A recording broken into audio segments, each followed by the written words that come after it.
I am 71 years old, and if you ask me what was the defining moment of my entire life, I won't mention my wedding day.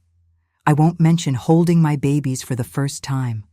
I won't talk about promotions or houses or any of the things people usually brag about. I'll tell you about a dinner. A Sunday dinner in a house where I never truly belonged, surrounded by faces that smiled at me but never really saw me. And I'll tell you about the woman who learned, the hard way, that quiet doesn't mean stupid. So pull up a chair, honey, because what I'm about to tell you, it's going to stay with you for a long time. My name is Lorraine Ruth Whitfield. I came into this world in a tiny town called Decatur, just outside Atlanta, Georgia, in a house with creaky wooden floors and the scent of peach cobbler baked fresh every Sunday.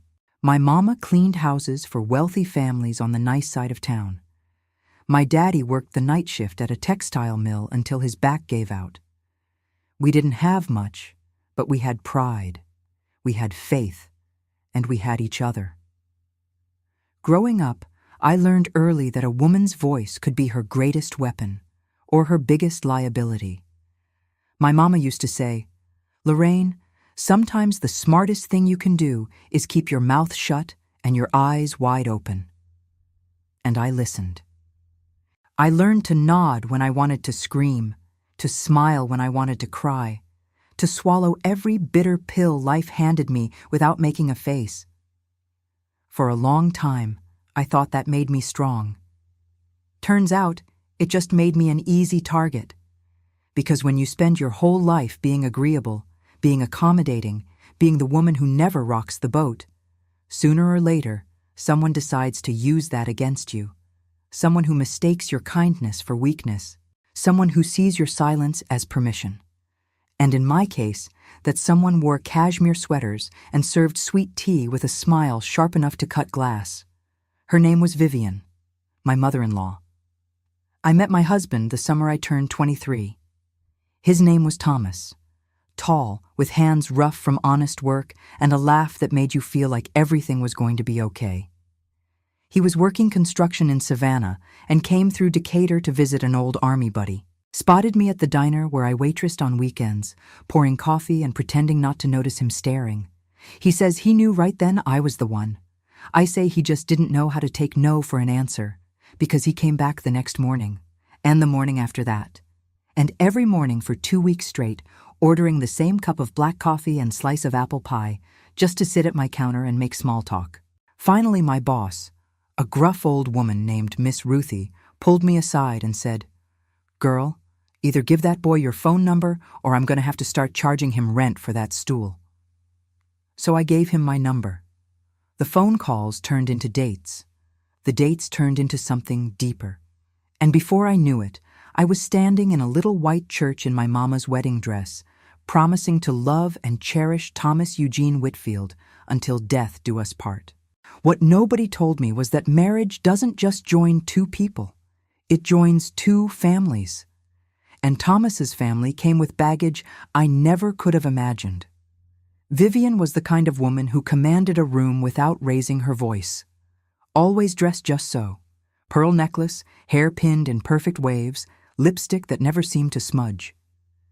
She spoke in a slow, honeyed drawl that made everything sound like a compliment, even when it wasn't. Especially when it wasn't. The first time I met her, I was so nervous my hands were shaking. Thomas drove me up to her house in Charlotte, a big brick colonial with white columns and rose bushes lining the walkway. I remember thinking it looked like something out of a magazine. She greeted us at the door with a smile that didn't quite reach her eyes, looked me over from head to toe, took her time doing it too, like she was inspecting livestock at a county fair. And then she said, in that syrup-sweet voice of hers, "Well, aren't you just precious? Tommy has told me all about you." A pause, a tilt of the head. "But don't you worry, honey. I know my son tends to embellish." Right then and there, I should have understood everything. But I was young. I was hopeful. I wanted so badly to belong. So I smiled back, and I swallowed it down. That was my first mistake. It wouldn't be my last, But that dinner, that Sunday dinner, 30 years ago, was the night everything changed. The night I finally stopped swallowing. The night I discovered what I call my magic dust. It wasn't real magic, of course. It was something I'd had inside me all along, but never knew how to use. And when I finally used it, the whole game changed. You want to know what happened that night? Then stay with me. Because what comes next, I've never told anyone before. I wasn't always like this, you know, measured, careful, weighing every word before it left my mouth. When I was a little girl, my mama used to say I had fire in my belly. Said I talked back too quick, laughed too loud, had opinions too big for my britches. She worried about me, told me that kind of spirit would get me in trouble someday. And I'd just roll my eyes and keep right on being exactly who I was, because I thought having a voice was something to be proud of. Funny how marriage can change that. Not Thomas himself. He was a good man in his own way. Never raised a hand to me, never called me names, never did any of the things people usually think of when they hear about a difficult marriage. Our problems were quieter than that, subtler. The kind that seep into your bones so slowly you don't even notice until one day you wake up and realize you've become a stranger to yourself. And the source of all that slow poison had a name. Vivian. She didn't need to yell to wound me, didn't need threats or ultimatums or dramatic confrontations. Her weapons were finer than that. A raised eyebrow, a carefully placed pause, a compliment with a knife hidden inside. She had perfected the art of making me feel small without ever saying anything that could be called outright cruel. I remember one afternoon, maybe 6 months after the wedding. I'd spent the whole morning in the kitchen making chicken and dumplings from scratch, my grandmother's recipe, the one she'd taught me before she passed. The whole house smelled like home, like love, like everything good and warm in this world. Vivian stopped by unannounced, the way she always did, walked right into the kitchen, lifted the lid off my pot, peered inside, and let out this little sigh. "Oh, chicken and dumplings, how rustic." She smiled, that smile of hers. Thomas used to love when I made my version, but I use a different technique, lighter, more refined. That was it. That was all she said. She didn't insult me directly, didn't tell me my food was bad, just planted that little seed of doubt and walked away, leaving me standing there feeling like a fool for ever thinking my grandmother's recipe was good enough. I never made chicken and dumplings again. That's how it always was with her. Death by 1,000 cuts. Every time I tried something new, she found a way to diminish it. If I rearranged the furniture, she'd mention how the old arrangement had more flow. If I bought a new dress, she'd look at it and say, "Bold choice." If I shared good news about the kids, she'd nod and then pivot to talking about someone else's children who had done something more impressive. And Thomas? Thomas never saw it. Or maybe he saw it and chose not to. I still don't know which is worse. Whenever I tried to talk to him about his mother, he'd get this tired look on his face. Like I was the one being unreasonable. Like I was the problem. "Lorraine, that's just how she is," he'd say, rubbing his temples. "She doesn't mean anything by it. You're reading too much into things." But I wasn't reading too much into things. I was reading exactly right. Because Vivian was different with everyone else. With the neighbors, she was all warmth and generosity, bringing casseroles when someone was sick, organizing fundraisers at the church, volunteering for every committee in town. With Thomas's sisters, she was supportive, encouraging, proud. With her friends from the garden club, she was the picture of Southern charm. It was only with me that the temperature dropped. Only with me that the smiles turned brittle and the words carried weight. Only with me that she became someone else entirely. Someone cold, someone calculating, someone who seemed to take genuine pleasure in watching me shrink. The worst part was the loneliness. Because when you're being hurt in ways that don't leave visible marks, no one believes you. You start to question yourself. You lie awake at night wondering if maybe you really are too sensitive, too dramatic, too difficult. You replay conversations in your head, trying to figure out if you misunderstood, if you overreacted, if the problem is actually you. I spent years in that fog, years of second-guessing every thought, every feeling, every instinct, years of apologizing for things that weren't my fault, years of making myself smaller and smaller, hoping that if I just took up less space, she might finally accept me. But she never did. And somewhere along the way, I lost myself. I stopped wearing bright colors because she once made a comment about them being a bit much. I stopped sharing my opinions at family dinners because every time I spoke, she'd find a way to redirect the conversation. I stopped cooking the foods I loved, decorating the way I wanted, living the life I'd imagined. I became a ghost in my own home. There were nights, so many nights, when I'd lock myself in the bathroom after everyone was asleep, sit on the edge of the tub, and cry. Not loud, dramatic sobs, just quiet tears streaming down my face while I wondered how I'd ended up here. How the girl with fire in her belly had become this hollow, exhausted woman who couldn't even recognize her own reflection. I thought about leaving, more than once. Packing a bag, taking the kids, driving until I ran out of road. But where would I go? Back to my mama's house in Decatur? Back to waitressing and scraping by, and admitting to everyone that my marriage had failed? So, I stayed. I stayed, and I swallowed, and I smiled, and I pretended everything was fine. For 16 years. 16 years of silence. 16 years of shrinking. 16 years of letting that woman chip away at my soul piece by piece, until something inside me finally cracked. And that crack? That's where the light got in. That's where I found my magic dust. But I'm getting ahead of myself. First, you need to understand what happened that week. The week before the dinner. The week that changed everything. It was October. I remember because the leaves had just started turning, painting the streets of Charlotte in shades of amber and rust. There was that crisp bite in the air that makes you want to pull on a sweater and drink something warm. The kind of weather that usually made me feel hopeful, but that week, nothing felt hopeful. Vivian had called on a Wednesday evening, right as I was finishing up the dishes. Thomas answered, and I watched his face change as he listened. When he hung up, he told me his mother was planning a special Sunday dinner. A family gathering. She wanted everyone there, his sisters, their husbands, the grandkids, everyone. And she specifically requested that I bring dessert. Something simple, she'd told Thomas. Nothing too ambitious. I knew what that meant. I spent the next few days with that familiar knot in my stomach. The one that always appeared when I knew I'd have to sit at her table, smile at her jokes, pretend I didn't notice the little digs she'd slip into every conversation. Another Sunday of holding my breath and counting the minutes until I could go home. But something was different that week. I couldn't explain it then, and I'm not sure I can explain it now. Maybe it was exhaustion finally reaching its breaking point.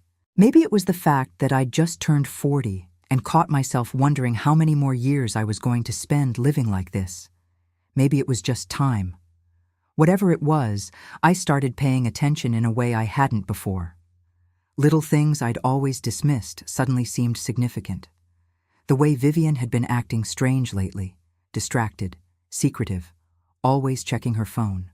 The way Thomas had been quiet, avoiding eye contact, coming home from his mother's house with a look I couldn't quite read. The way his sisters had been whispering at the last family gathering, falling silent the moment I walked into the room. Something was happening, something I wasn't supposed to know about. And on that Friday, I found out what it was. I'd driven into Charlotte to pick up some things for the dinner. Thomas had taken the day off to help his mother with something. Errands, he said, though he was vague about the details. The kids were at school. I had the afternoon to myself. I was walking down Main Street, heading toward the bakery to pick up a pie, because apparently my homemade desserts weren't good enough for Vivian's table, when I passed by a little cafe on the corner. The kind of place with big windows and wrought iron tables on the sidewalk. And that's when I saw them. Vivian was sitting at a table near the back. Across from her was another woman. They were leaning in close, talking in hushed voices, their heads almost touching. At first, I didn't think much of it. Vivian had friends. She was always meeting someone for coffee or lunch. It wasn't unusual. But then the other woman laughed, and Vivian reached across the table to pat her hand. An intimate gesture, familiar, the kind of touch you reserve for someone you know well, someone you care about. I stepped closer to the window, trying to get a better look without being seen. And that's when my heart stopped. The woman sitting across from Vivian was Caroline Jennings, Thomas's high school sweetheart, the girl he'd dated for 4 years before he met me. The girl Vivian had never stopped talking about in all the years I'd known her. Caroline was such a lovely girl. Caroline came from such a good family. Caroline always knew exactly what to say. I'd heard it all 1,000 times. Every Thanksgiving, every Christmas, every birthday dinner, somehow, Caroline's name always found its way into the conversation. And now here she was, sitting in a cafe with my mother-in-law, looking at her like they were old friends, like they'd never stopped being close. I stood there on the sidewalk, frozen, watching them through the glass. Caroline looked good, put together, the kind of woman who probably had a personal trainer and got her hair done every 6 weeks. She was wearing a cream-colored blouse and gold jewelry that caught the light when she moved. She laughed again at something Vivian said, throwing her head back, completely at ease. And Vivian, my cold, critical, impossible-to-please mother-in-law, was practically glowing. I'd never seen her look at anyone the way she was looking at Caroline, like she adored her, like she was proud of her, like she wished Caroline was sitting in my place. My hands started shaking. I didn't go into the cafe, didn't confront them, didn't do anything except stand there like a fool, trying to make sense of what I was seeing. Maybe it was nothing. Maybe they'd just run into each other by coincidence. Maybe Vivian was just being polite, catching up with an old acquaintance. But deep down, I knew better. Vivian never did anything by coincidence. Every move she made was deliberate. Every word, every gesture, every smile, all of it was calculated. If she was meeting with Caroline in secret, it was because she had a reason. I walked away before they could see me, got in my car, and sat there in the parking lot for 20 minutes, hands gripping the steering wheel, mind racing. What were they planning? Why now, after all these years? And why did I have the terrible feeling that it had something to do with Sunday's dinner? That night, I didn't sleep. I lay in bed next to Thomas, listening to him breathe, staring at the ceiling, trying to piece together everything I'd seen and heard over the past few weeks. The secret phone calls, the whispered conversations, the way everyone seemed to know something I didn't. By morning, I'd made a decision. I was going to that dinner on Sunday. I was going to smile and be polite and bring my store-bought pie like a good daughter-in-law. But this time, I was going in with my eyes wide open. And whatever they were planning, I was going to be ready. Sunday morning arrived wrapped in gray clouds and a cold wind that rattled the windows. I woke up before dawn, not because I wanted to, but because my body simply refused to rest. Every time I closed my eyes, I saw them. Vivian and Caroline, sitting in that cafe, laughing, whispering, planning something I couldn't name but could feel in my bones. I slipped out of bed without waking Thomas and made my way to the kitchen. The house was silent, except for the hum of the refrigerator and the occasional creak of settling wood. I made coffee, strong, black, the way my daddy used to drink it, and sat at the table in the dark, watching the first hints of light creep across the sky. What was I going to do? Part of me wanted to confront Thomas right then and there. Shake him awake and demand answers.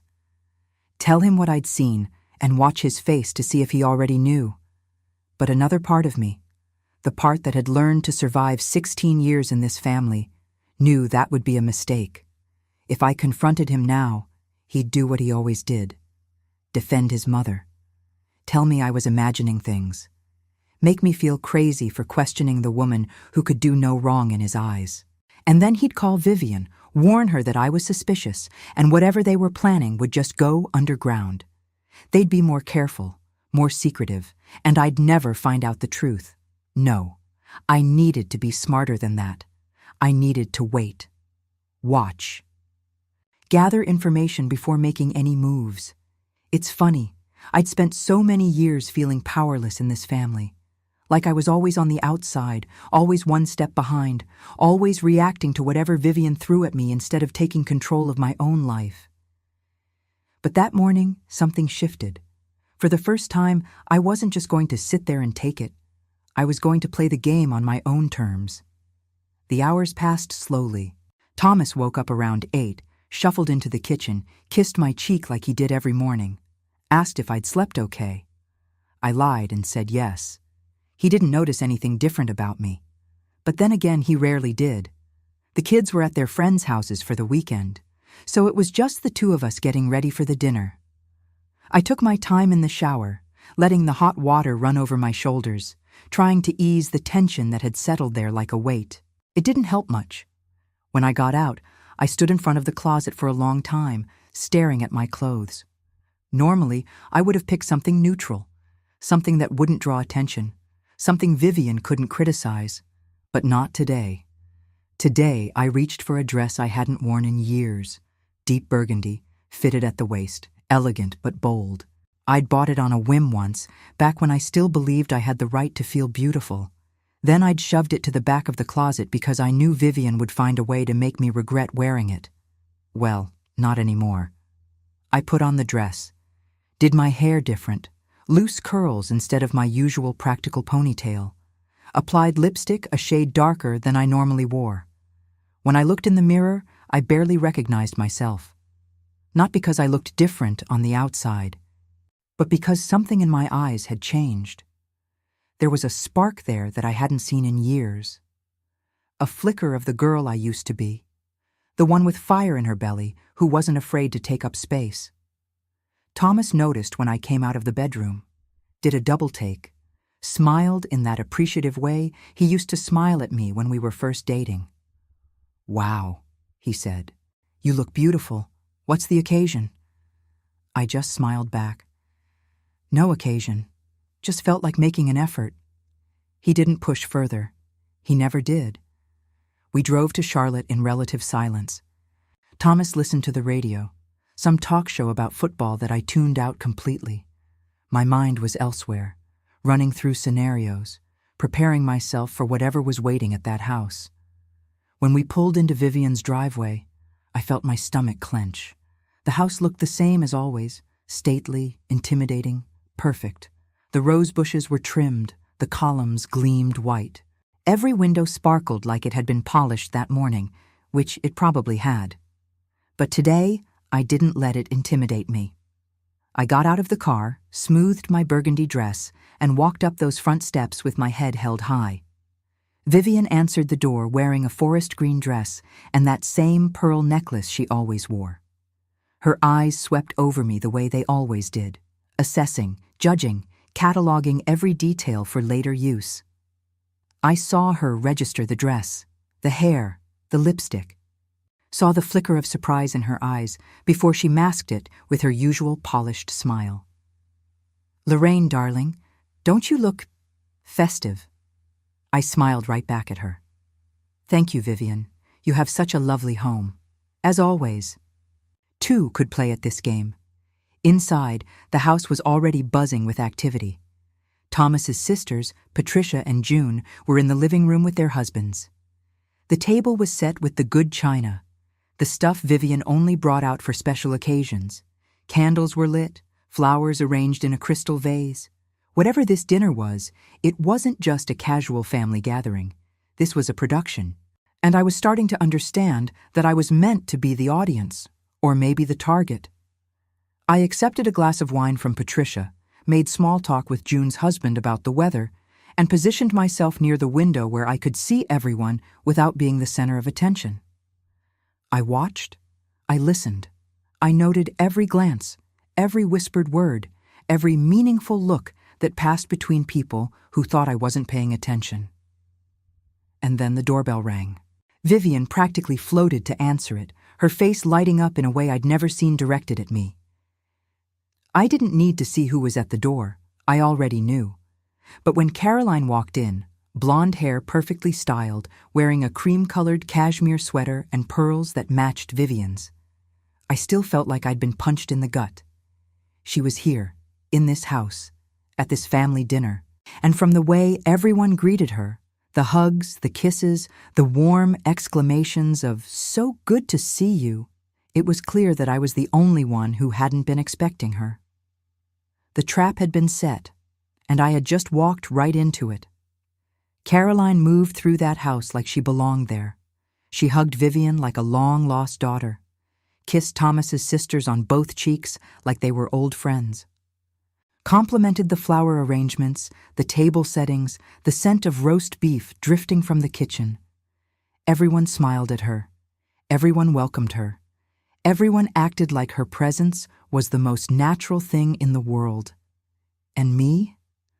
I stood by the window with my wine glass, invisible. Thomas crossed the room to greet her. I watched his face carefully as he leaned in for an awkward hug, the kind of hug you give someone you used to know intimately but haven't touched in years. There was hesitation in his movements, discomfort, but also something else, something I couldn't quite name, recognition maybe, or memory, or guilt. When he pulled back, Caroline put her hand on his arm and let it linger there just a beat too long. "Tommy," she said, using the nickname only his family used. "It's been too long. You look wonderful." He mumbled something I couldn't hear from across the room. She laughed, that same crystal-clear laugh I'd heard through the cafe window, and squeezed his arm before finally letting go. My blood ran cold. Every instinct I had was screaming at me to react, to march over there and demand to know what the hell was going on, to ask why this woman, this ghost from my husband's past, was suddenly standing in my mother-in-law's living room like she'd never left. But I didn't move, because I understood something in that moment, something that cut through the anger and the hurt and the betrayal like a blade. This was exactly what they wanted. They wanted me to make a scene. They wanted me to lose my composure, to say something I'd regret, to give them ammunition they could use against me later. See? This is why we didn't tell her. She's so dramatic, so jealous, so impossible. I could almost hear Vivian saying it, could picture the satisfied look on her face as she comforted Thomas, told him he deserved better, reminded him, again, of the sweet, sensible girl he could have married instead. No, I wasn't going to give them that satisfaction. I took a slow breath, steadied myself, and made a decision that went against every fiber of my being. I was going to stay. Not just physically stay. I was going to stay calm, stay composed, stay in control. I was going to smile and make conversation and eat whatever Vivian put on my plate. I was going to act like Caroline's presence didn't bother me at all, and I was going to watch. Because if there was one thing I'd learned after 16 years in this family, it was that Vivian always had a plan. And plans, by their nature, have weak points. Moments where things can go wrong. Places where the mask can slip. I just had to be patient enough to find them. Dinner was announced a few minutes later. Everyone filed into the dining room, taking their seats around the long mahogany table. Vivian had arranged the seating, of course. She always did. Thomas was placed at one end, near his mother.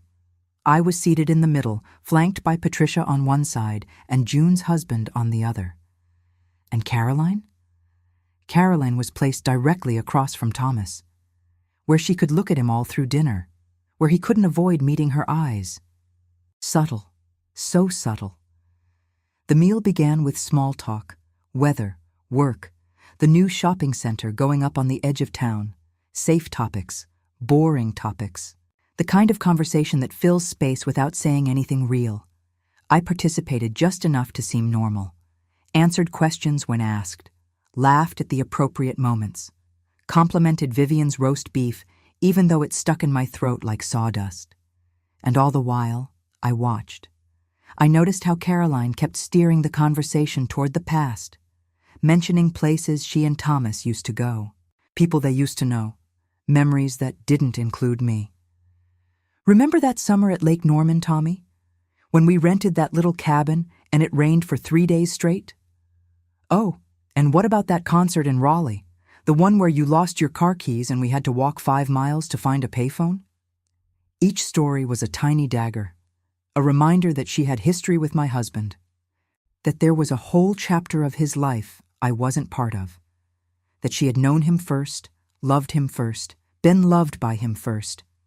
And Thomas, my husband of 16 years, just sat there and let it happen.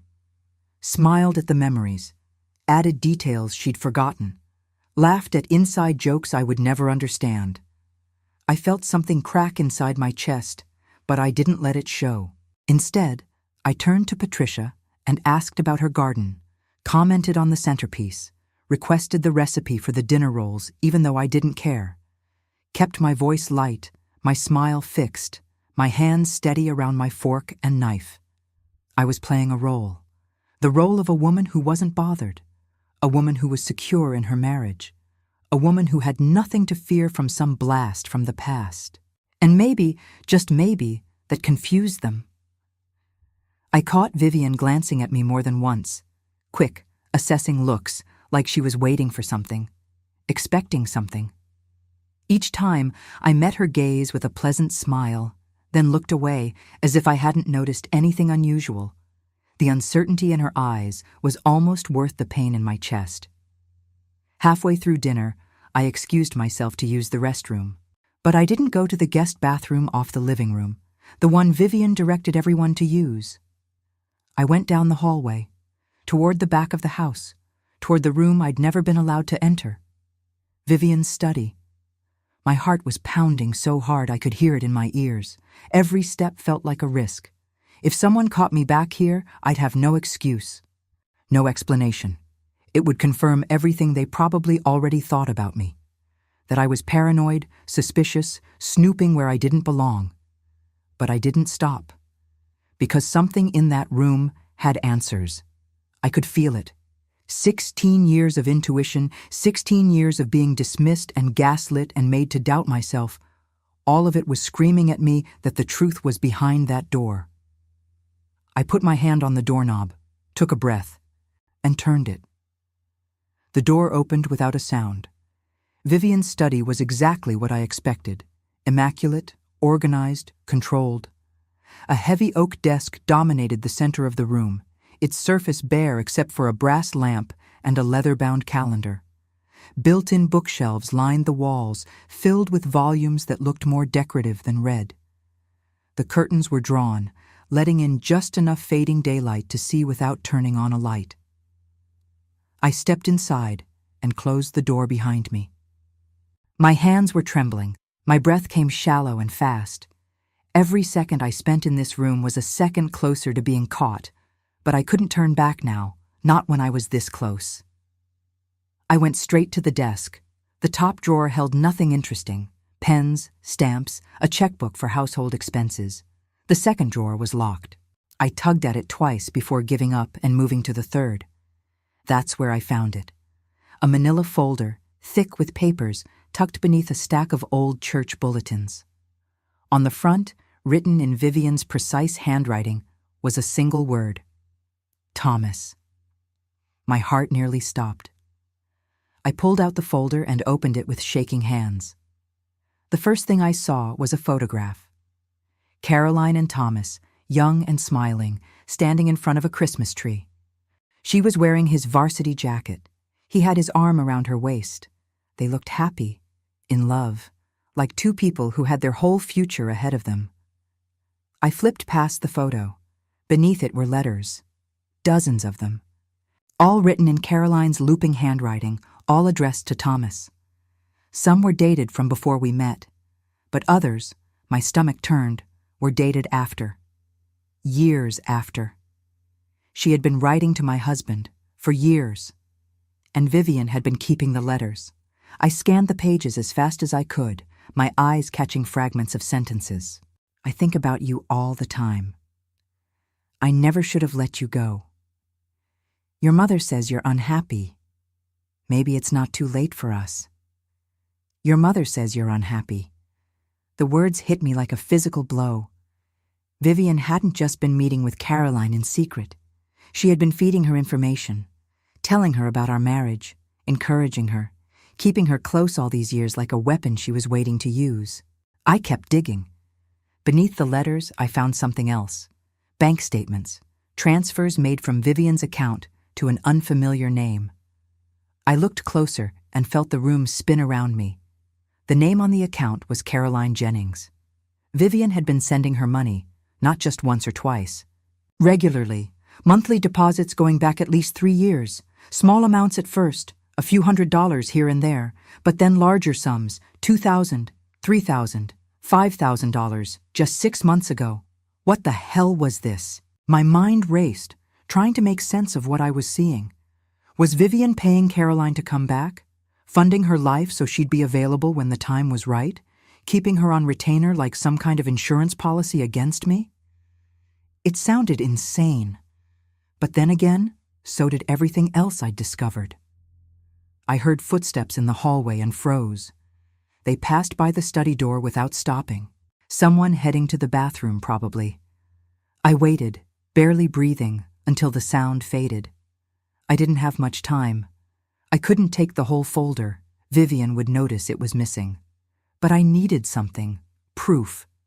Evidence that I wasn't crazy, that I wasn't imagining things, that everything I'd suspected for 16 years was real. I grabbed one of the bank statements, a recent one, showing a transfer of $4,000 to Caroline's account. I folded it carefully and slipped it into the pocket of my dress. Then I put everything else back exactly as I'd found it, closed the drawer, and crept back to the door. The hallway was empty. I slipped out of the study and walked back toward the dining room, my legs unsteady beneath me. My face felt hot. My hands wouldn't stop shaking. But I forced myself to breathe, forced myself to put one foot in front of the other, forced myself to walk back into that room full of people who had been plotting against me and pretend nothing had happened. When I sat back down at the table, Vivian looked at me with a slight frown. "Everything all right, dear? You were gone quite a while." I smiled. It was the hardest smile of my life. Just freshening up. You know how it is. She studied me for a moment, her eyes searching my face for something. Guilt, maybe, or fear. I gave her nothing. Just kept that pleasant, empty expression fixed in place until she finally looked away. Dinner continued. Caroline told another story about the past. Patricia laughed too loud at something that wasn't funny. Thomas pushed food around his plate without really eating. And I sat there in silence, the bank statement burning a hole in my pocket, my mind churning through everything I'd just discovered. They thought they had me cornered. They thought I was the same meek, obedient Lorraine who'd spent 16 years swallowing every insult, accepting every slight, pretending everything was fine. They thought they could parade Caroline in front of me, rewrite history right before my eyes, and I would just sit there and take it. They were wrong. I had evidence now. Proof of what Vivian had been doing. Proof that this wasn't just in my head. And when the time was right, I was going to use it. Not in anger, not in hysteria, not in the way they expected. I was going to be strategic, calculated, patient. I was going to beat them at their own game. The main course was cleared. Dessert was served, some elaborate trifle that Vivian had probably spent hours perfecting. Everyone praised it. I ate a few bites and said it was delicious. And I waited. Because the night wasn't over yet, and neither was I. Dessert plates were being cleared when Vivian stood up and clinked her spoon against her wine glass. The room fell silent. Everyone turned to look at her, this elegant, silver-haired woman at the head of her own table, commanding attention the way she always did. She smiled that practiced smile, the one that made her look warm and gracious to anyone who didn't know better. "I want to thank everyone for being here tonight," she began, her voice carrying that honeyed southern charm. "Family is so important to me. You all know that. And tonight is especially meaningful because we have a very special guest." She turned to look at Caroline, who lowered her eyes modestly, playing the part of the humble visitor. Caroline has been such a dear friend to this family for so many years, and I'm just thrilled that she's back in Charlotte, starting a new chapter in her life. Vivian paused, letting the words settle. In fact, I have a little announcement to make. My stomach clenched. As some of you know, I've been thinking about the future, about what happens to this house, this family when I'm gone. Another pause, another smile, and I've decided to make some changes, starting with offering Caroline a position at the foundation. The foundation.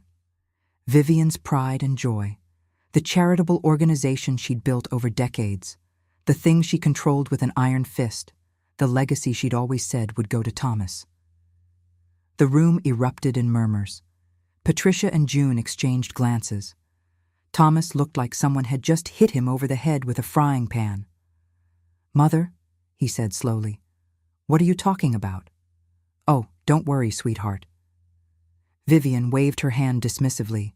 "You'll still be involved. But Caroline has such wonderful experience in non-profit work. She'll be a tremendous asset, and frankly, it will be nice to have someone around who truly understands what I'm trying to build." Someone who truly understands. The implication hung in the air like poison. I sat there, feeling the eyes of everyone in the room carefully avoiding me. This was it. This was what she'd been planning. Not just humiliating me with Caroline's presence, but replacing me. Showing Thomas, showing everyone that there was another woman who could fill the role I'd never been good enough to fill. And Caroline, perfect, polished, patient Caroline, had been waiting in the wings all along. But Vivian wasn't finished. "And there's one more thing," she said, her eyes flicking toward me for just a moment. "Something I've wanted to address for a long time. Here it comes," I thought, whatever final blow she's been saving. I know things haven't always been easy in this family. There have been tensions, misunderstandings. She sighed, the picture of wounded maternal love. And I take responsibility for some of that. I haven't always made Lorraine feel welcome, and I'm sorry for that. "Wait, what?" I stared at her, not believing what I was hearing. "But I think it's time we all moved forward, started fresh, and I hope—" She turned to look at me directly, her eyes soft with what anyone else would have mistaken for sincerity. "I hope you can forgive me, Lorraine, for whatever hurt I may have caused." The room held its breath. This was her masterstroke. I understood it immediately.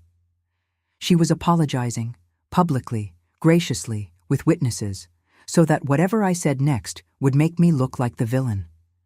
If I accepted her apology, I was admitting there had been a problem and agreeing to move on. If I rejected it, I was the bitter, unforgiving daughter-in-law who couldn't let go of the past. Either way, she won. And Caroline would be installed in the foundation, in the family, in my life, permanently. Something inside me went very still. Not angry, not hurt, just clear. I reached into the pocket of my burgundy dress and felt the folded paper there. The bank statement, the proof of everything she'd done. And I made a decision. "That's very kind of you, Vivian," I said, my voice steady. "But before I accept your apology, I think everyone at this table deserves to know the whole truth." Vivian's smile faltered. Just for a second. Just enough. "I'm sorry, dear? What truth?" I stood up. Slowly, deliberately, feeling every eye in the room turn toward me. The truth about why Caroline is really here tonight.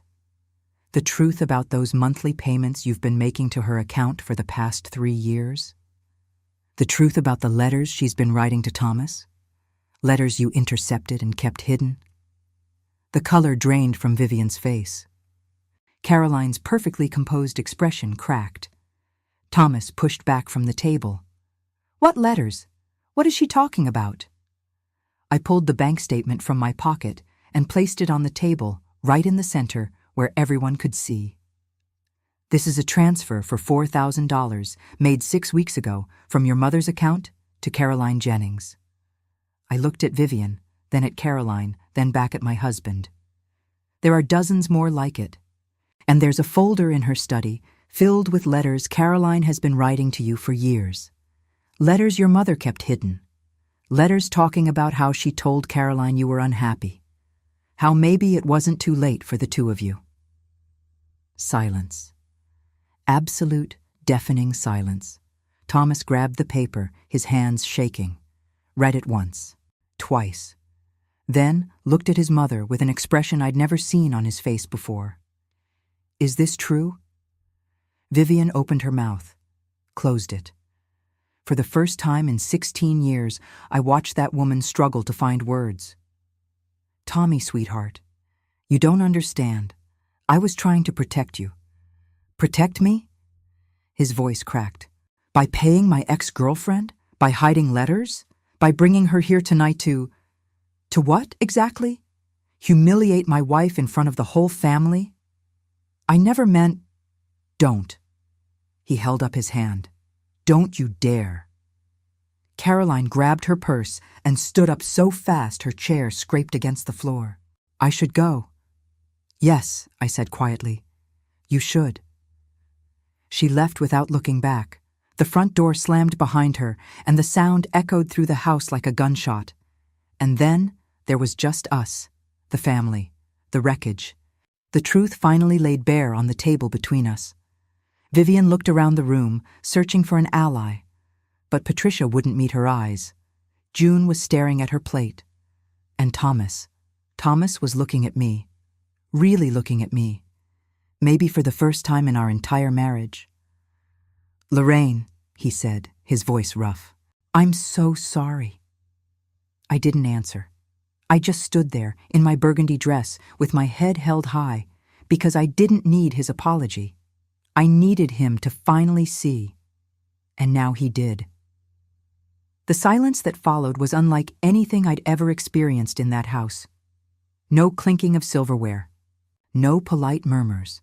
No Vivian steering the conversation toward safer waters. Just the sound of breathing and the distant tick of the grandfather clock in the hallway, counting the seconds as everything Vivian had built came crashing down around her. She was still standing at the head of the table, but she didn't look commanding anymore. She looked small, cornered, like an animal that had finally been caught in its own trap. Thomas, she said, her voice barely above a whisper, you have to let me explain.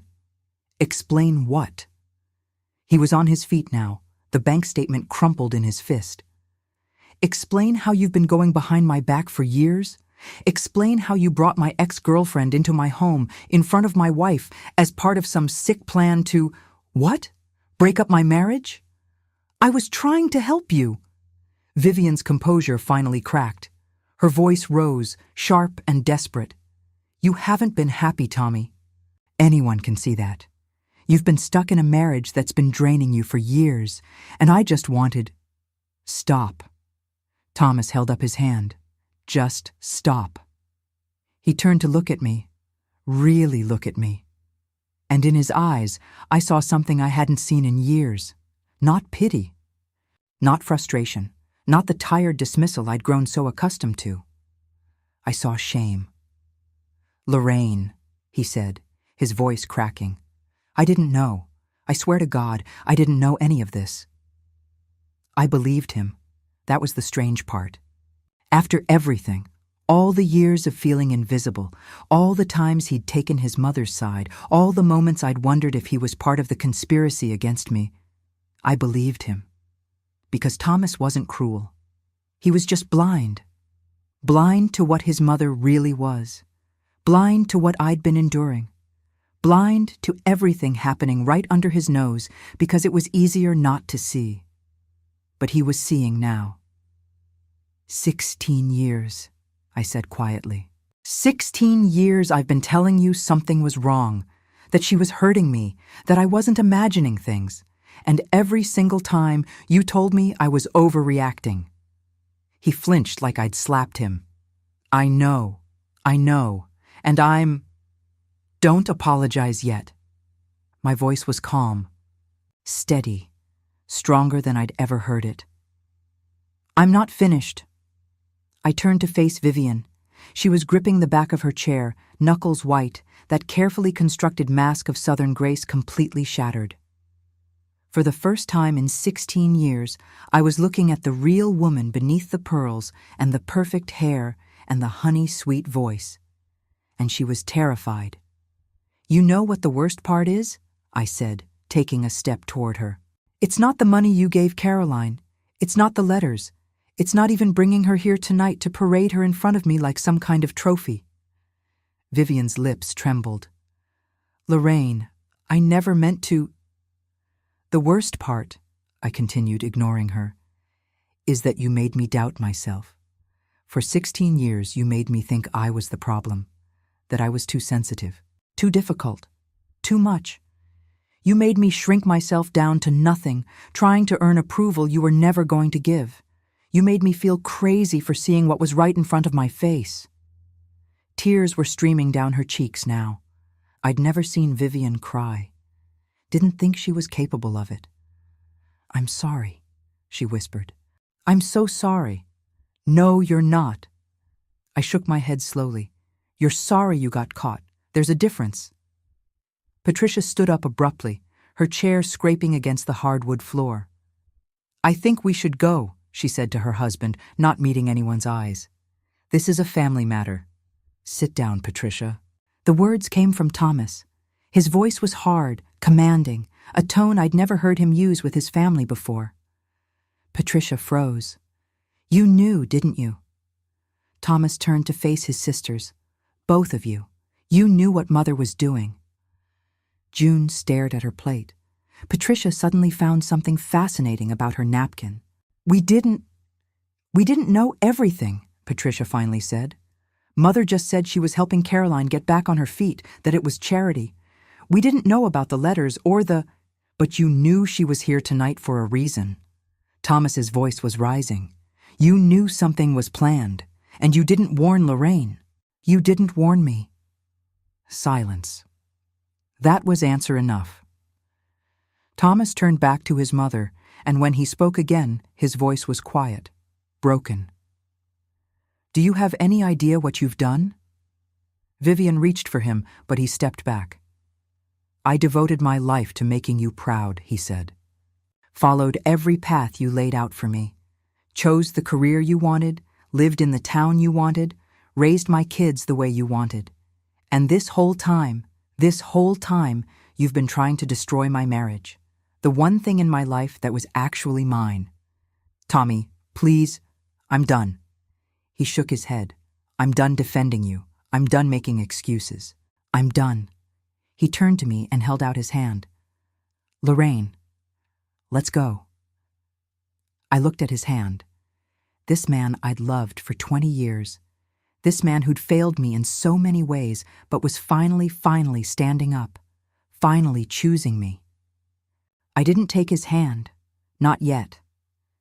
Instead, I looked around the table one last time, at Patricia and June, who'd watched me suffer in silence for years, at Vivian, crumpled and crying in her beautiful dining room, at the remains of the dinner that was supposed to be my undoing. "I want you all to remember this moment," I said, my voice clear and steady. "Remember what it looks like when someone you underestimated finally stops being afraid. Because I'm not afraid anymore. Not of any of you." I picked up my purse from the back of my chair, straightened my burgundy dress, and finally, took my husband's hand. We walked out of that house together, past the rose bushes and the white columns and all the trappings of a life that had never really included me. The night air was cold against my face, but I didn't feel it. I felt free. For the first time in 16 years, I felt completely, utterly free. Behind us, I heard Vivian calling Thomas's name.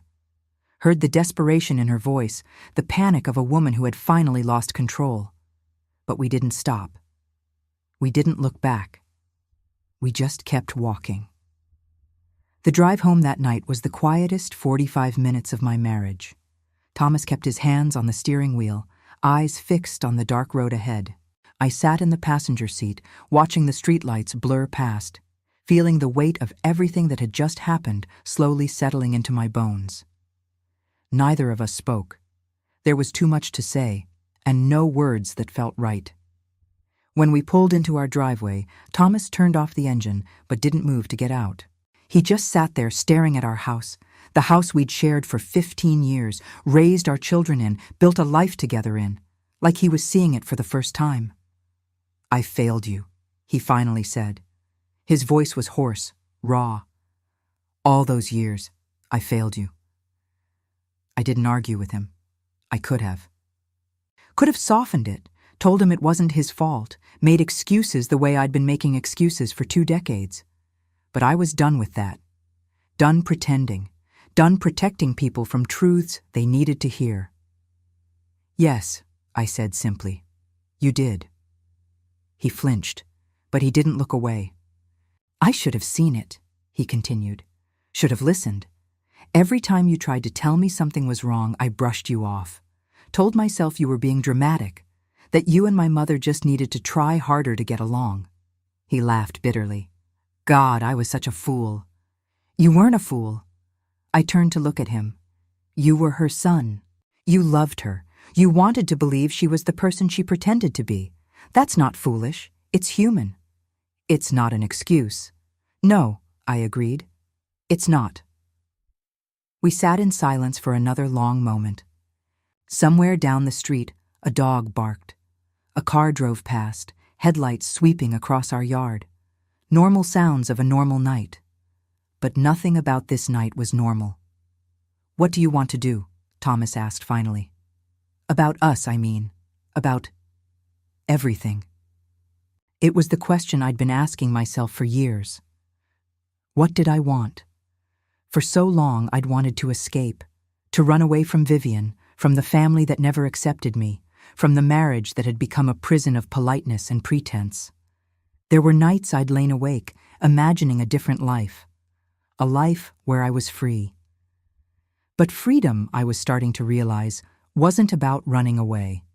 It was about standing your ground. "I want things to change," I said slowly, choosing each word with care. "I want you to see me, Thomas, really see me, not as someone to manage or appease or explain away, as your partner, your equal." He nodded, his jaw tight. "And I want boundaries," I continued. "Real boundaries. With your mother, with your sisters, with everyone who's been treating me like an outsider for the past 16 years. I'm done being the bigger person. I'm done swallowing my feelings to keep the peace." "Whatever you need," he said. "I mean it, whatever it takes." It's going to take a lot. I wasn't going to sugarcoat it. This isn't something that gets fixed with one apology. There's 16 years of damage here, 16 years of trust that needs to be rebuilt. I know. And I need you to understand something. I turned in my seat to face him fully. If you ever take her side against me again, if you ever make me feel crazy for seeing what's right in front of my face, if you ever let anyone in your family treat me the way they've been treating me, I'm gone.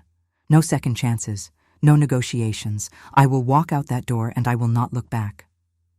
He met my eyes, and for the first time in years, I saw something there that I'd thought was lost forever. Respect. "I understand," he said, "and I promise you, Lorraine, I'm going to spend the rest of my life making this right." I didn't know if I believed him. Trust, once broken, doesn't rebuild overnight. But I believed that he meant it, that in this moment at least, he was telling the truth. And maybe that was enough to start. The days that followed were strange, like living in the aftermath of a storm, surveying the damage and trying to figure out what could be salvaged. Thomas called his mother twice. Both times, she didn't answer. His sisters sent texts, careful, diplomatic, testing the waters. But he didn't respond to those either. "I need time," he told me. "Time to figure out how I feel, how I want to move forward." I gave him that time. Not because I was being patient or understanding, I was fresh out of both, but because I needed time too. Time to process, time to heal, Time to figure out who I was now that I wasn't spending all my energy surviving. It took weeks before I started to feel like myself again. I started doing things I'd given up years ago. Cooking the recipes I actually enjoyed, not the ones Vivian approved of. Wearing the colors I liked, the clothes that made me feel beautiful. Speaking my mind at dinner instead of staying quiet to avoid conflict. Small things. But they mattered. One afternoon, about a month after the dinner, I was sitting on the porch with a cup of coffee when Thomas came out and sat beside me. "I talked to my mother today," he said. I didn't say anything, just waited. I told her that I love her, that I'll always love her, but that things are going to be different from now on. He paused. "I told her that you are my wife, my family, and if she can't respect that, really respect it, not just pretend to, then she's not welcome in our lives." I felt something shift in my chest, a knot that had been there so long I'd forgotten it existed finally starting to loosen. What did she say? She cried, begged me to reconsider, tried to explain, to justify. He shook his head. Same old patterns. But I didn't back down. For the first time in my life, I didn't back down. I reached over and took his hand. It wasn't forgiveness. Not yet, maybe not ever completely, but it was a beginning.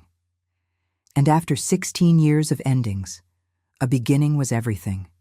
That was 30 years ago. 30 years since I walked out of Vivian's house with my head held high. 30 years since I placed that bank statement on her perfect mahogany table and watched her empire of lies come crumbling down.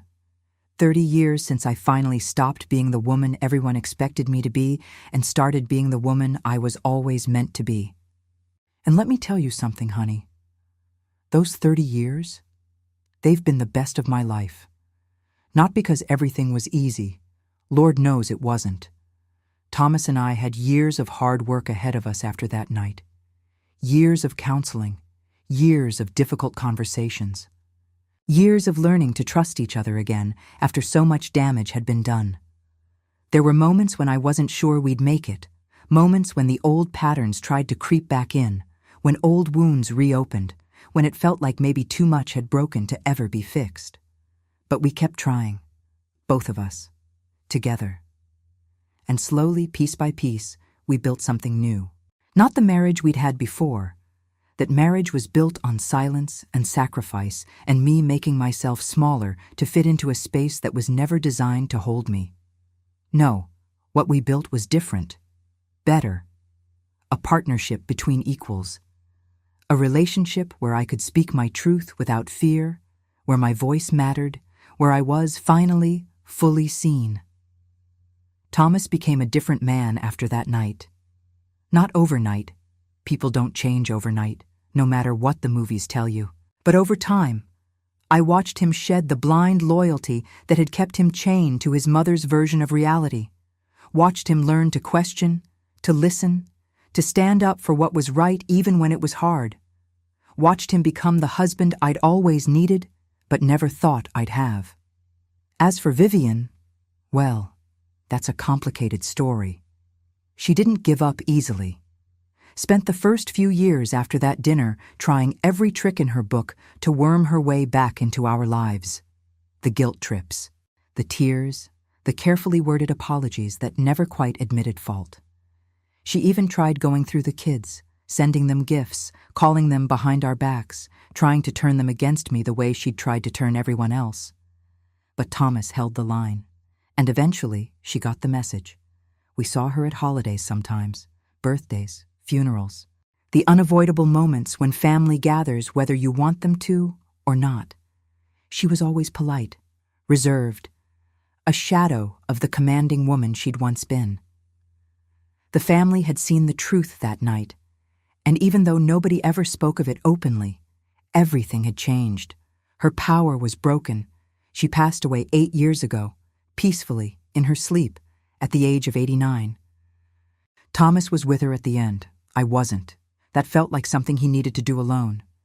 But when he came home that night, he held me for a long time without saying anything. She asked about you, he finally said. right before she went to sleep for the last time. She asked if you'd ever forgiven her. What did you tell her? He pulled back and looked at me with those kind eyes I'd fallen in love with all those years ago. I told her I didn't know, that forgiveness wasn't mine to give. And that was the truth. I never did forgive Vivian, not in the way people usually mean when they talk about forgiveness.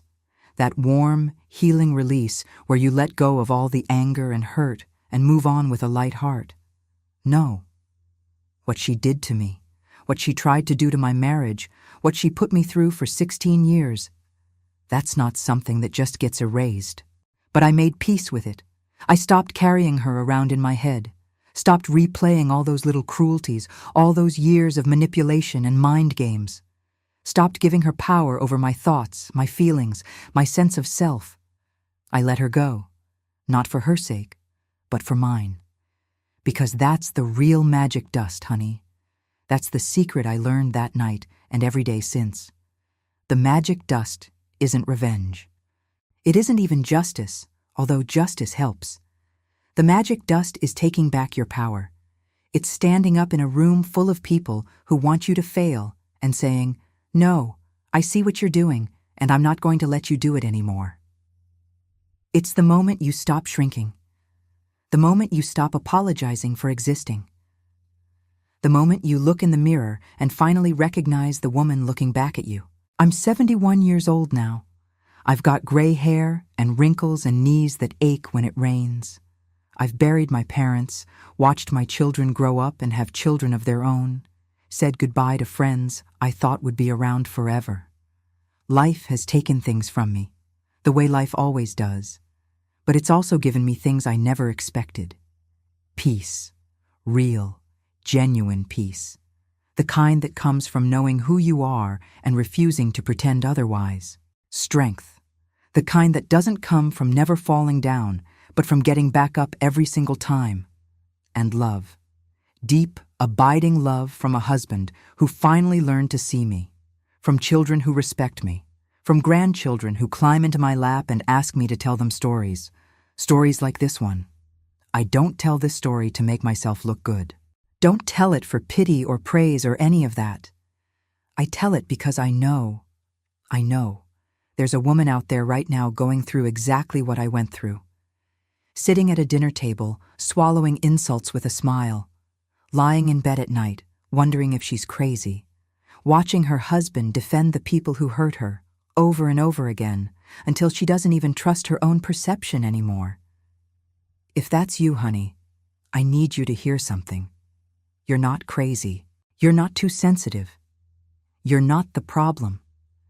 The problem is the people who trained you to doubt yourself, the people who mistake your kindness for weakness, the people who count on your silence to get away with what they're doing. And you don't have to stay silent anymore. You've got magic dust inside you, too. You've had it all along. You just forgot how to use it. So here's what I want you to do. I want you to go to the comments right now and tell me, do you have a Vivian in your life? Someone who makes you feel small?